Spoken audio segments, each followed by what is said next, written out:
What do you do when hard issues like abortion come up in the classroom?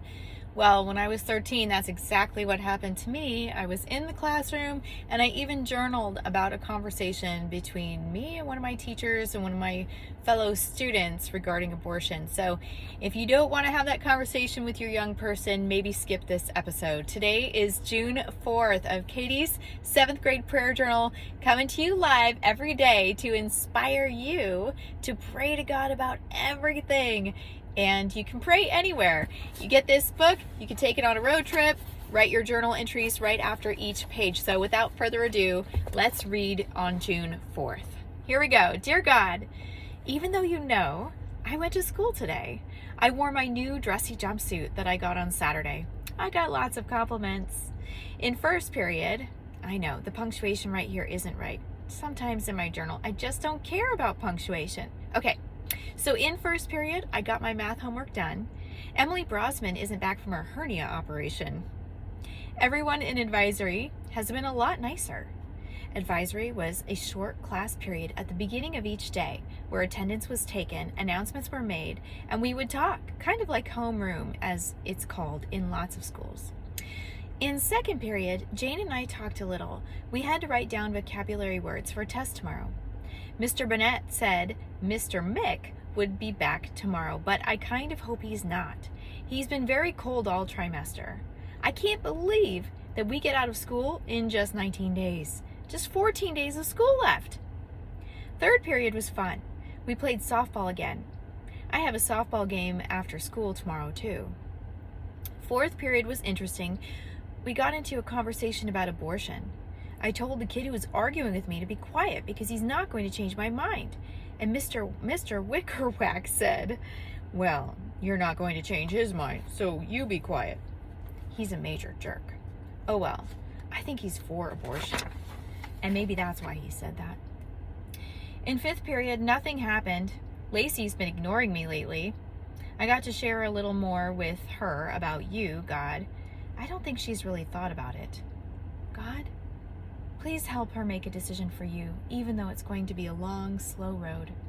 Also, you've brought me this far, God. Please don't let me go astray. Give me the will to stand for you.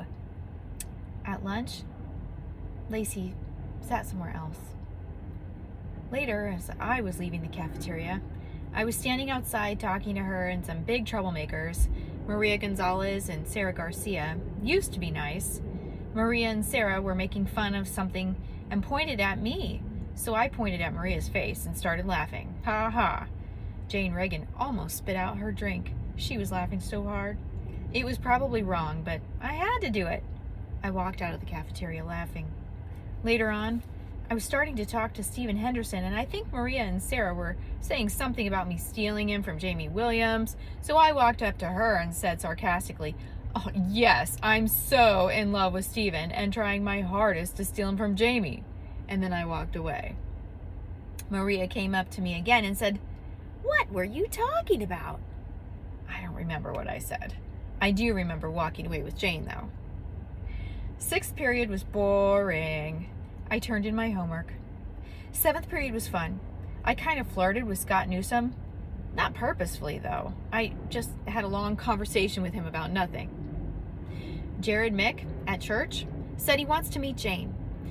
I told him that my whole school knows about him. It's basically true.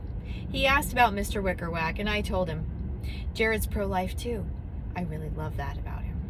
I love John Weston, too, but in a different way. He's gorgeous. I hope he's a Christian. I called him and left a message with his mom. I'd like to meet her. She sounds cool. Mom said that a guy called, and she didn't know who it was. He didn't want to leave a message.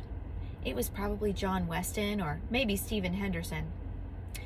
Lord, thank you for every little thing you do without me knowing. Thank you, and I love you. This song is for you.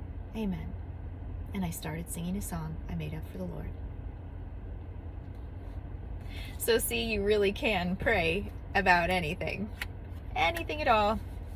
And one of the things that God taught me in this book, and rereading this book, is something I want you to hold in your heart. And that is that no matter what's happening, God can soften your heart. You know, I was not exactly sweet and kind to Maria and Sarah. I was assuming the worst about them and things they were saying about me. I don't know if they really said those things or not. My heart went to saying the worst thing about them and thinking the worst thing about them. It's never a good place to be. But here's the thing. God does soften hearts. In Ezekiel, let me get the citation right here.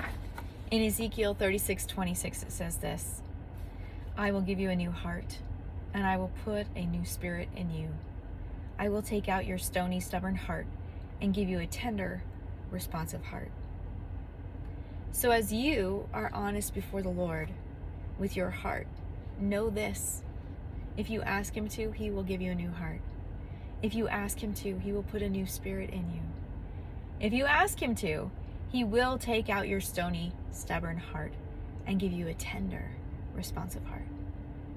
I can't wait to join you again tomorrow. Let me know what you're journaling. Don't forget to get the book, Katie's 7th Grade Prayer Journal, and register for the conference coming up in October. Bring your mom, bring your girlfriends.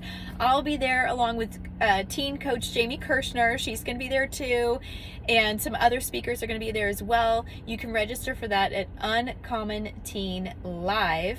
UncommonTeenLive.com. I can't wait to see you there. Bring your friends. Tell your youth group leaders. We want to see you. It's going to be a blast. See you then. Bye-bye.